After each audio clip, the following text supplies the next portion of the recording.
He was dying right in front of them. Not from a wound. Not from illness. He was just giving up. For days, no food, no noise, not even a blink when someone passed. Nothing they did worked. Everyone said he wouldn't make it. But Chloe didn't agree. She saw something no one else did. This cub wasn't sick. He was grieving. My amazing friends and family, welcome back to another story. If you're ready to enjoy this heartwarming one, please subscribe and let me know where you're watching from. I truly love seeing your names and places. And don't forget to explore more beautiful stories here on the channel. Now back to the story. They found him in the back of a truck near the border, locked in a small wire cage, barely moving. Just fur, bones, and sad eyes. There was no mother, no sound. Just one twin cub lying on top of the other. One of them was gone. The other one, the one that survived, didn't even try to run. He just stared, quiet, still, like part of him had died in that cage too. They brought him to the rescue camp, cleaned his wounds, gave him fluids. The test results came back with no infection, no damage to the organs, no fever, but he still refused to eat. His body worked, but his heart didn't. Chloe watched through the wire. She didn't say much to the others. She just sat there. She didn't want to treat him like an animal. She wanted to understand him. Because Chloe had seen this before, not in lions but in people. She saw it in the eyes of her patients back in Minnesota. Some of them had cancer. Some of them had trauma. But the ones who gave up, their eyes always looked the same. One evening after chow, a tall soldier named Ben stood beside her, arms crossed. "He's not gonna make it," he said, matter of fact. "That little guy's already checked out." Chloe didn't look up. "He's not sick," she said softly. Ben squinted at her. "Then what's wrong with him?" Chloe rested her hand on the wire cage. "He's grieving." Ben didn't laugh, but his silence felt heavy, like he didn't buy it. Then he walked off. Chloe stayed. 3 cages down, the puppy stirred. A white retriever mix with ears too big and eyes that didn't follow sound. They'd found him a week earlier, dumped near the fence in a broken crate. No collar, no chip, no clue who left him. Just a small note tied to his tiny vest. One word, Echo. Chloe had taken him in. Everyone else ignored him. Said he was too broken, too slow, too soft. But Chloe saw something in him, too. He was deaf, but he felt everything. That night, while others played cards in the mess tent, Chloe sat cross-legged near the cub's cage. Echo followed her and lay beside her knee.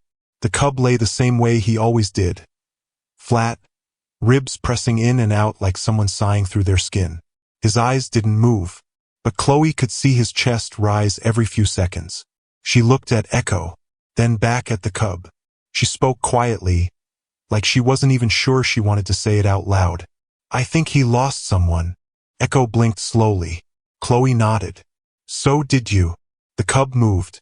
Not much, just his ear. Twitched, like he heard her. Or maybe felt the voice in the air. Chloe leaned in a little closer. The puppy stood up on his short legs, unsteady but curious. He walked over to the cage. His nose touched the metal. Inside the cage, the lion cub didn't lift his head. But he blinked. That was the first time he'd blinked that day. Echo pressed one paw through the bars. Not hard, not playful. Just gentle. The kind of touch that doesn't want anything back. The cub didn't react. Not yet. But Chloe did. She looked up, heart pounding. "He felt that," she whispered to herself. The next day, she asked permission. "He's a predator, Chloe," one of the officers said at the morning meeting. "You want to put a puppy in the same cage as a lion?" "He's a cub," she said. "He's a lion," the man replied firmly. "Even if he's small, it's instinct. You can't fight instinct." Chloe looked at them all. "You're right, but maybe you can heal it." There was silence. Then someone said, "5 minutes. You're responsible." She nodded once. That was all she needed. Later that evening, Chloe brought Echo to the cage. Her hands shook a little as she opened the door. Echo didn't bark or pull. He just looked up at her, waiting. "You ready?" she whispered. Echo stepped in. Chloe held her breath. The cub didn't move. Echo walked slowly, each step soft on the straw-covered floor. He reached the middle of the cage and stopped. The cub opened his eyes. For real this time. They stared at each other. No growl. No sound. Just two sets of eyes meeting for the first time. Echo moved closer. Then, without any sign, he lay down. Right beside him. The cub looked confused. Then, slowly, he shifted his weight. Not away. Toward the puppy. And then something happened that made Chloe's chest tighten. The cub reached one paw out and placed it on Echo's back. Just rested it there. Not clawed. Not heavy. Just there. A few minutes passed. Then the cub did something no one expected. He closed his eyes. And for the first time in 4 days he exhaled. Chloe covered her mouth with her hand. She didn't cry. Not yet. But she felt it coming. Outside the cage, one of the guards whispered, "Holy!" She turned and gave a small nod. "He's still in there." That night, Chloe sat outside the cage long after the others went to sleep. Echo didn't move. The cub didn't either. They just lay there together, breathing the same air. She knew something had changed. Not just in the cub. Not just in the puppy. But in her too. The next morning, she came early to check the cage. The food tray was empty. She smiled.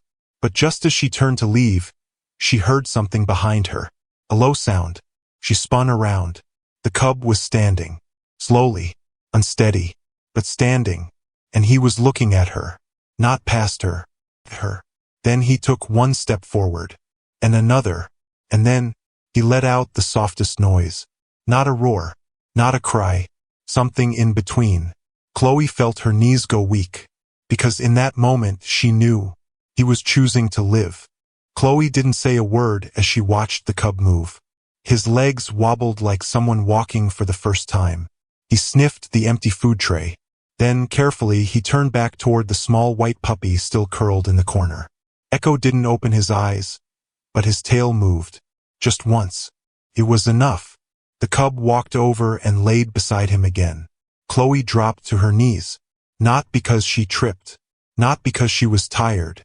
But because something inside her cracked wide open. It wasn't just the lion that was healing. She was too. Behind her, someone coughed softly.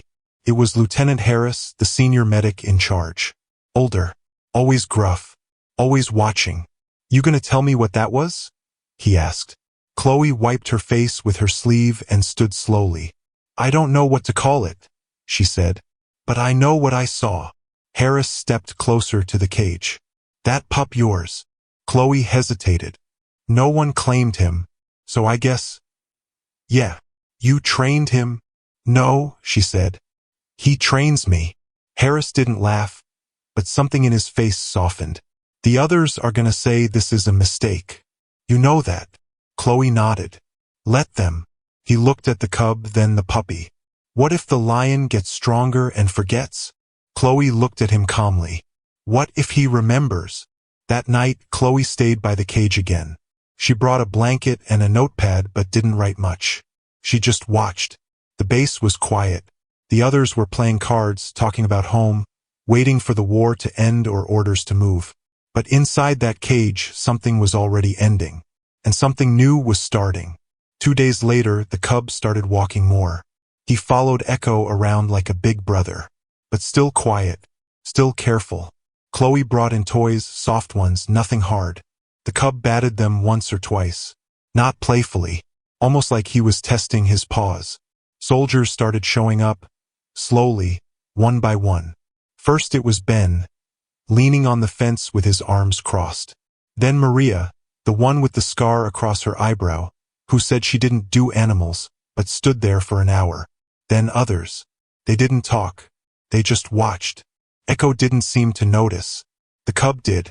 One morning, after cleaning up a spilled bowl of water, Chloe heard voices behind her. "Has he got a name yet?" one of the guards asked. Chloe stood and looked at the cub. "Not yet." "What about Brutus?" someone joked. She shook her head. "He's not a fighter." Ben spoke next, voice quieter. "He got whiskers like a baby." Chloe looked down, then smiled a little. Whisk. The name stuck. From that day he was Whisk, and wherever Whisk went, Echo was there too. They slept beside each other, ate at the same time. If someone approached the cage too fast, Whisk would stand in front of Echo. If Whisk twitched in his sleep, Echo would nudge him gently, like saying, "I'm here." Chloe kept writing notes, but they didn't feel like reports anymore. They felt like stories. One evening, while feeding Whisk and Echo, Harris pulled up a chair next to her. "Never seen anything like this," he said. Chloe nodded. "I heard what you told Ben. About grief." She looked down. "I get it," he said. "Lost my wife 5 years ago. She used to say grief's not a straight line. It's a circle. You walk around in it until one day you find something worth stopping for." Chloe looked up. He pointed at Whisk and Echo. "I think they stopped walking." The next few days went smoothly. Too smoothly. One afternoon, Chloe found Echo limping. She checked his leg. A bruise. Maybe from a fall. Nothing serious. She cleaned the area, wrapped it gently, and kissed the top of his head. He licked her cheek and wagged. But something inside her tightened. That evening the worst happened. It was playtime. Whisk had grown fast. Muscles now stretching under fur that had once hung like an old coat. His paws were heavy, though he didn't know it. Echo bounced around the cage, tail wagging, legs still wobbly. Whisk leaped toward him.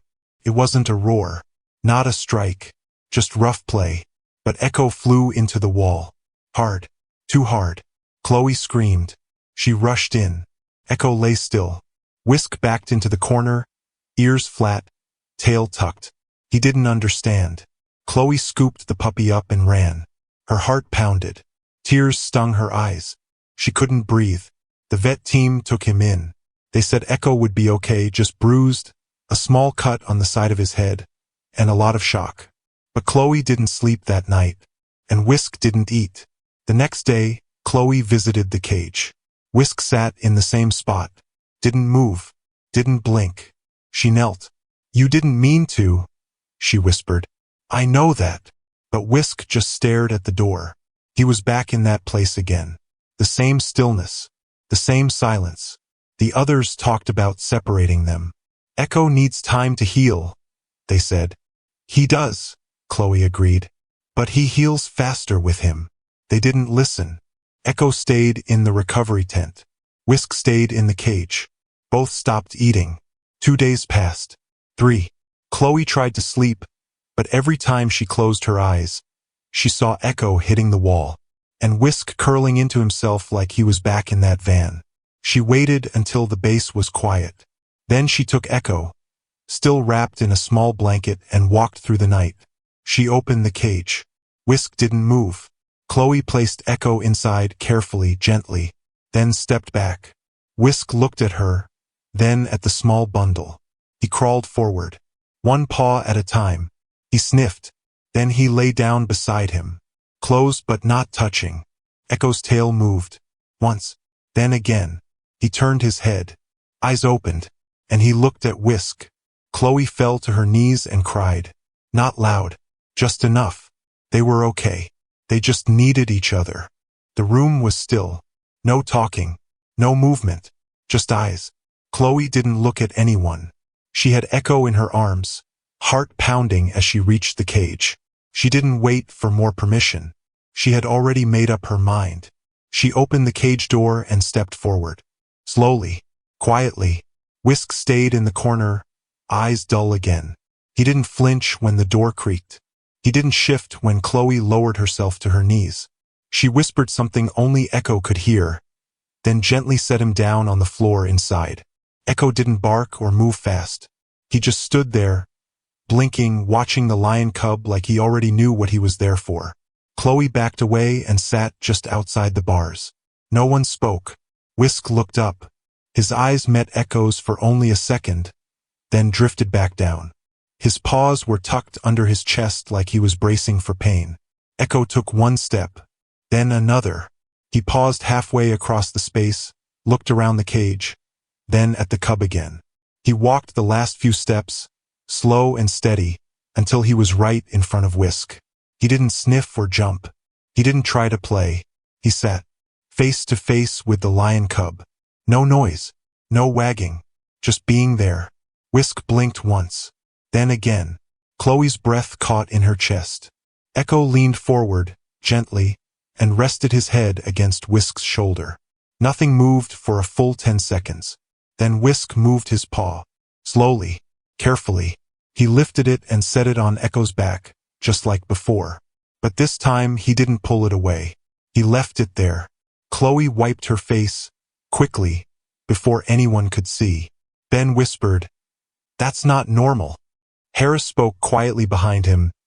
"No, it's not, but neither is grief."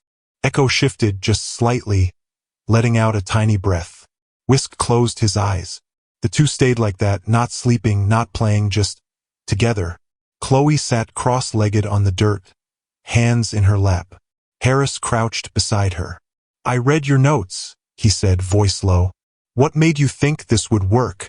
Chloe didn't look up. "It wasn't a plan. It was a feeling." He nodded once. "You said in your file you used to work peds. Hospital back home." "Yeah." "Why'd you leave?" She hesitated. Her fingers tightened in her lap. "There was a boy," she said finally. "Daniel. He was 6. Leukemia. 3rd surgery." Harris listened, not saying a word. "He used to hold my pinky when he slept. Wouldn't let go until I promised I'd be there when he woke up." She stopped for a second. "One night, I went to get a coffee. Just 10 minutes." She swallowed. He didn't wait. Harris's eyes stayed on her, but he didn't press. "I left the hospital 2 weeks later," she said. "I couldn't walk past that room anymore." They both looked at the cage. "You see him in that cub?" Chloe nodded. "I see all of them. The ones who didn't have time. The ones who stopped trying." The puppy shifted again. Whisk adjusted his paw to keep touching him. "They're not broken," she said softly. "They're just lonely." Harris stood and walked away without another word. The next morning, Chloe came early again. She had food, raw meat, soft, fresh. Echo was still sleeping inside the cage, belly rising and falling slowly. Whisk was awake. He stood up as soon as she got close, walked over to the bars, and looked right at her. Not through her. Her. She placed the food bowl inside and stepped back. Whisk looked at Echo, then at the bowl. Then he ate. He didn't rush, didn't tear at it. Just slow, steady bites. Chloe sat down and watched in silence. By the time Echo woke up and stretched, Whisk was licking the last bit from the bowl. Chloe couldn't help the smile that spread across her face. Later that day, Ben leaned against the doorway. "I'll admit," he said, "I thought that cub was done." Chloe didn't answer. "He's different now. He has someone." Ben scratched his beard. "So does Echo." By the end of that week, the cage wasn't a cage anymore. It was their room. Chloe started calling them by name. "Whisk, come here," she'd say, and the lion would walk up, slow but calm, ears forward.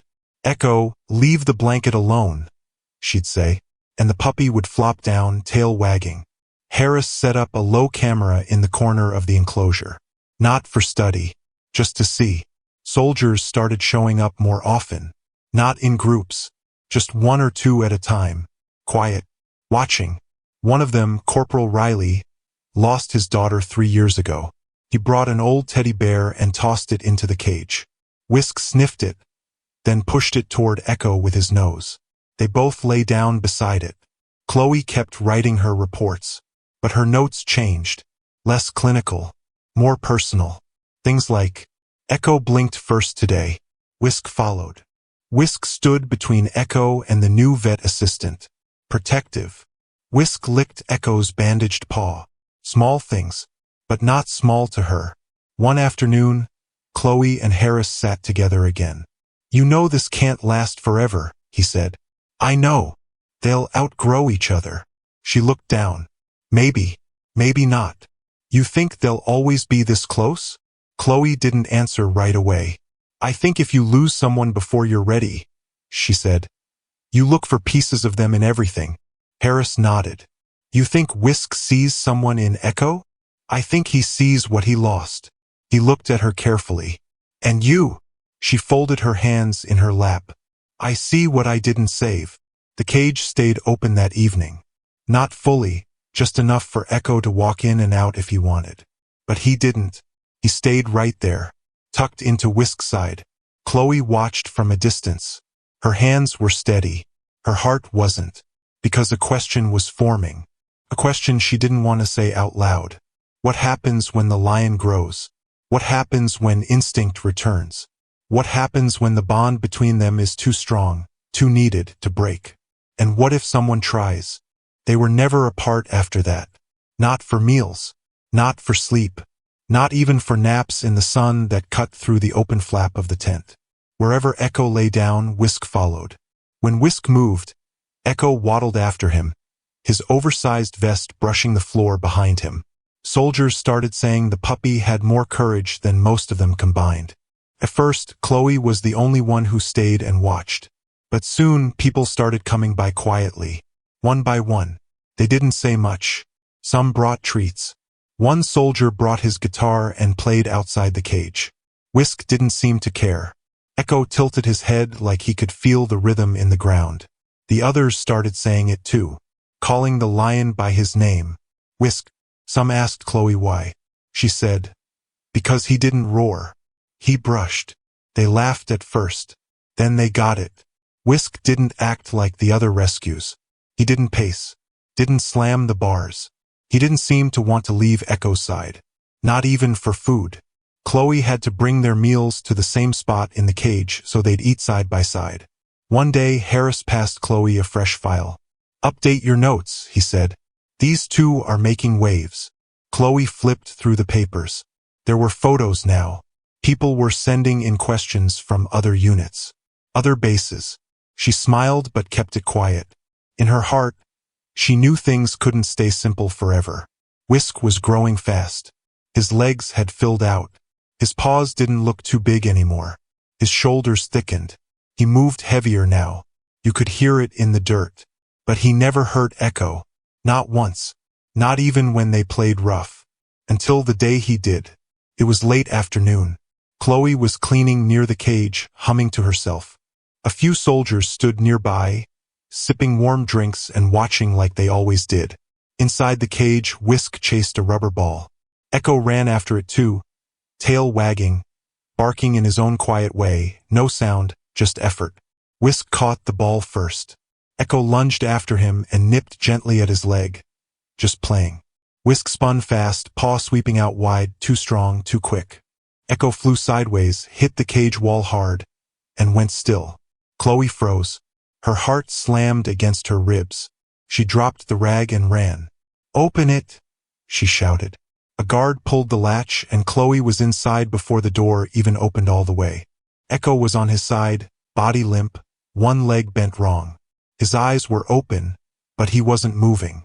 Whisk backed into the far corner of the cage, shaking. Chloe scooped Echo up in both arms. She pressed her face into his fur. Come on, Echo, she whispered. Please. The soldiers cleared the way as she ran out. Echo cradled against her chest. Get the vet team now, someone yelled. Inside the medical tent, Chloe placed Echo on the table, hands trembling. The vet tech checked vitals. Pulse is weak, but it's there. Chloe held his paw gently as they worked. He had a broken rib, a bruised hip, blood from the mouth just a little. The leg wasn't broken, just twisted. He'd live, but he needed rest. No movement, no stress. Whisk didn't sleep that night. He lay in the corner of the cage, nose pressed into the spot where Echo used to rest. He didn't eat, didn't drink, didn't look at anyone. Chloe stood outside the cage the next morning. She hadn't changed clothes. Her hands still smelled like antiseptic and wet fur.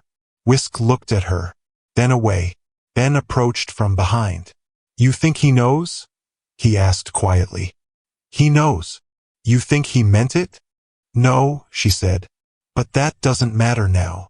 Echo was moved to a private recovery kennel inside the medic tent. He didn't fight. He didn't try to get up. Just lay there, eyes half open, breathing soft. Whisk stopped moving too. 2 days passed. Then 3. Chloe visited both, one after the other. Neither responded. The base got quieter. The soldiers didn't stop by as much. One night, while Chloe was checking Echo's 4-line, Harris walked in. "You need to let the lion go," he said. She didn't answer. "Echo's gonna get better. But you can't put them back together." She finally looked up. "They need each other." Harris crossed his arms. "It's not safe." Chloe shook her head. "That wasn't aggression. It was an accident." "And what happens next time?" he asked. "When Whisk is double his size?" Chloe's voice cracked. "He won't hurt him again." "You can't know that." "I do." Harris sighed. "You're too close." "I was close the day I put them together," she snapped. "And that's what saved him." Silence sat heavy in the room. Harris turned and walked out. That night, Chloe sat by Echo's kennel. She whispered stories to him, told him about the first day they met, about the soldiers who used to bring him toys, about Whisk's paw resting on his back, about how they changed everything just by being together. Echo didn't move, but Chloe saw his ears twitch once. She stood. Outside, the base was quiet. Most were asleep. The tents flickered under soft light. She walked across the camp, slow and steady. She didn't rush. She didn't make noise. She reached Whisk's cage. He was awake, sitting in the same spot. When he saw her, he didn't stand. He didn't blink, just watched. She opened the door and stepped inside. She sat beside him.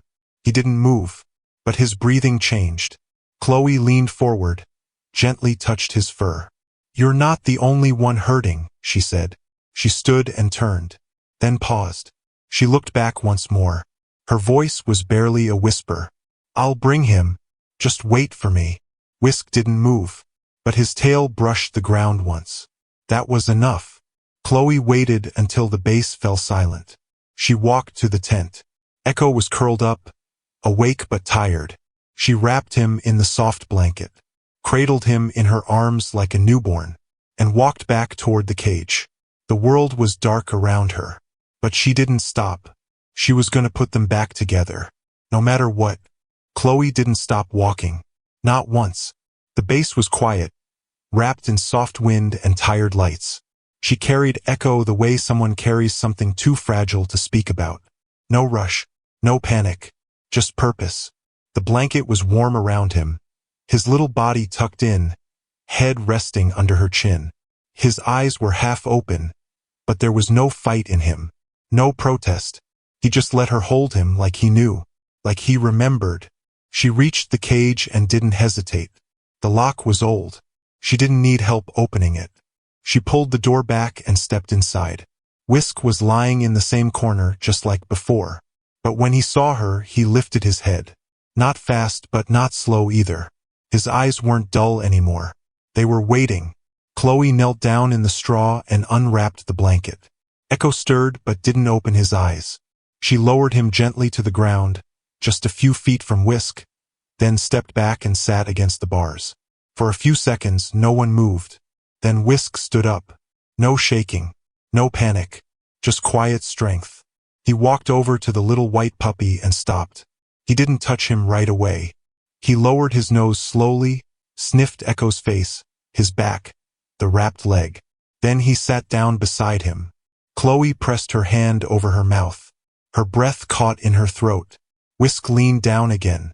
This time, he placed his chin gently over Echo's shoulder. Carefully, softly, then lowered the rest of his body and curled around him. Not tight, protective. Echo's ear twitched. Then his head moved. He shifted until his small body was tucked into Whisk's chest. One paw rested across the lion's leg like it had always belonged there. Chloe looked away just long enough to blink the tears back. She stayed there for hours, watching, breathing, not even thinking. She didn't know when she fell asleep, but when she woke, her back ached and the sun was rising. And both of them were still curled together, asleep. She stood slowly, careful not to wake them, and stepped outside the cage, closing the door behind her. She stretched her arms and turned. Harris was standing there. He didn't say a word. He looked past her into the cage and saw them. Chloe braced for it. The lecture, the anger, the consequences. You could have been discharged for that, he said flatly. I know. You disobeyed direct orders. I know. You're lucky I didn't find you last night. Chloe nodded. Yeah. He took another step closer. I watched the camera feed. Chloe frowned. There's a camera in there? He didn't answer. He looked down, then back up. My daughter was 6 when we lost her, he said suddenly. Fell into the river behind our house. I was on duty. Took them 4 hours to find her. Chloe didn't move. He cleared his throat. When we buried her, I told my wife I didn't feel anything. She cried for weeks. I just sat there. She waited. Didn't cry until a month later, he said. I saw this dog, Stray, kept sitting outside the fire station. Never barked. Just waited. Same spot every day. He paused. Reminded me of her. I cried for 6 hours. He looked at the cage again. They don't forget who they love, he said. Even when it hurts.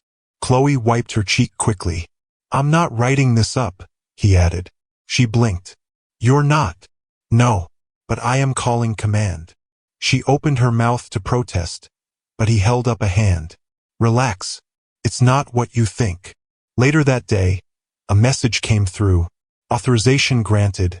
Animals remain together. Full observation program approved. Both Echo and Whisk are now considered official morale companions. No separation without commanding officer's consent. It spread fast. Within 2 hours, the whole base knew. Soldiers who rarely spoke came by with new toys, towels, a soft crate with Echo's name hand-stitched on the side. Someone made a small wooden sign for the cage. Brothers, Whisk and Echo. Chloe stayed back most of the day just watching. She couldn't stop smiling, but it wasn't the kind that reached her lips. It lived somewhere deeper. Later that evening, Harris joined her again. He sat beside her, handed her a cup of tea. You don't say much, he said. Not much to say. You've been different lately. I feel different. You ever talk to anyone about what happened? With the kid? She stared at the cup. No. You should. She nodded slowly. Maybe now I can. Inside the cage, Echo was dragging a soft rope toy while Whisk watched, amused. Every now and then, the cub swiped a paw to stop him, then let him go again. They healed each other, Chloe said. And somehow me too. Harris looked over. Isn't that the way it works? We think we're the ones rescuing them. She nodded. That night, Chloe didn't sleep near the cage. She slept in her own cot, for the first time in days. But peace doesn't stay long on a base. The next morning, she was summoned to the command tent. She walked in, still rubbing sleep from her eyes. The officer didn't waste time. You've done something extraordinary, he said. Thank you, sir. He tapped the edge of his desk. Which is why I'm recommending you for reassignment. Chloe blinked. Reassignment. You're needed overseas. Larger facility. More rescues. We need people like you leading teams. Chloe opened her mouth, but nothing came out. You'll be gone in 2 weeks. Her chest felt tight. And the animals? She asked. They'll stay. Her stomach dropped. She nodded stiffly. He handed her a folder. New orders. Consider it a promotion. She walked out into the light, gripping the folder tight. Her feet didn't carry her toward her bunk. They carried her back toward the cage. Inside, Echo was asleep, belly up. Whisk rested one paw gently over him, eyes half shut. They didn't see her. She didn't open the gate. She just stood there, watching, not ready to say anything. Not yet, but soon. Because in 2 weeks she'd have to, and she didn't know how. She didn't open the folder until late that night. Her hands were clean, her uniform folded neatly. The lights were off except for the small lamp on the crate beside her bed. Chloe sat alone on the cot, cross-legged, the bass buzzing faintly outside her tent. She stared at the papers for a long time before reading the first line. Deployment notice. Transfer confirmed. Start date, 2 weeks.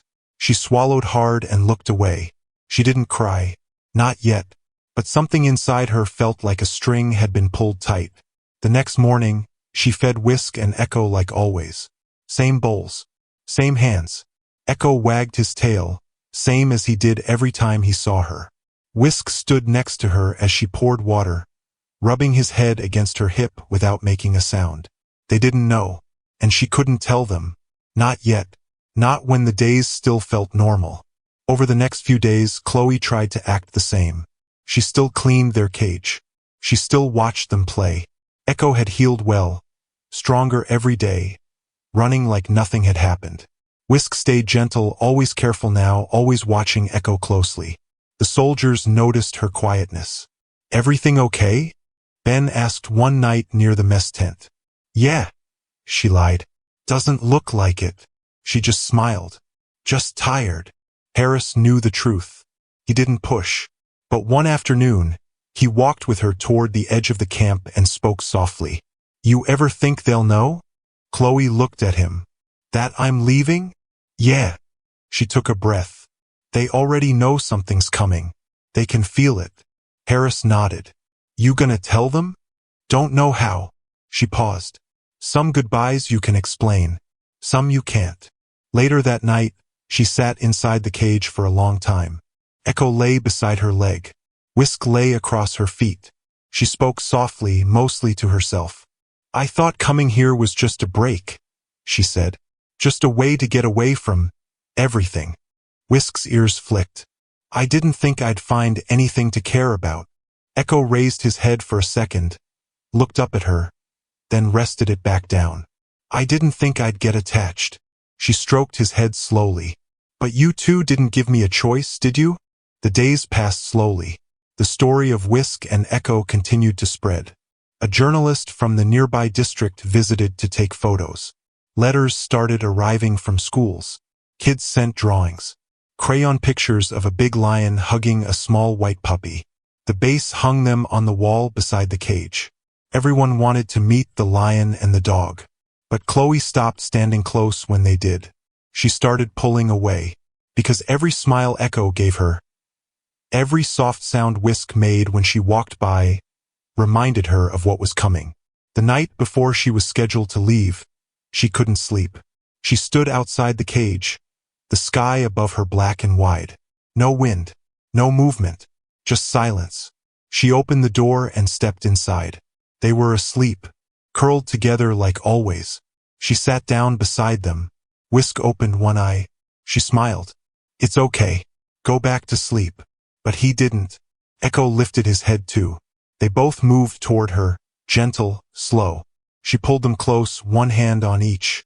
"I don't want to go," she whispered. Whisk rested his head on her shoulder. Echo pressed his nose to her chest. "I don't know how to say goodbye." She stayed there for hours, until the sun started rising. That morning, the soldiers gathered near the transport truck. Chloe had her bag packed, uniform pressed, papers in hand.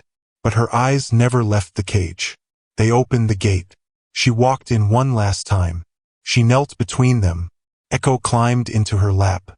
Whisk leaned his forehead against her. She whispered things only they could hear.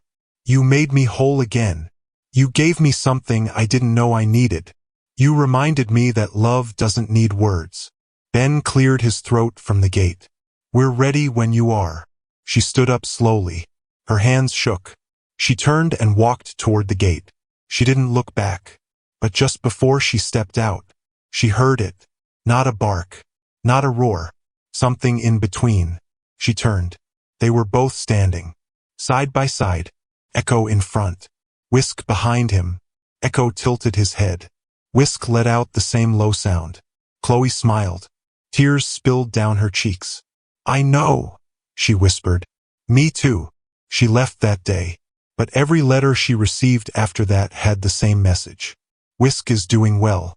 Echo is still beside him. They sleep side by side. They eat together. They wait at the gate every morning. And every time someone walks by, they look up, just for a second, as if hoping she'll come back. Thank you to my amazing family for staying with me until the end of this story. Your support means the world to me. If you enjoyed this journey, I just know you'll love what comes next. I've prepared something even more exciting and surprising that I can't wait to share with you. Just click on the end card appearing on your screen right now to watch the next one.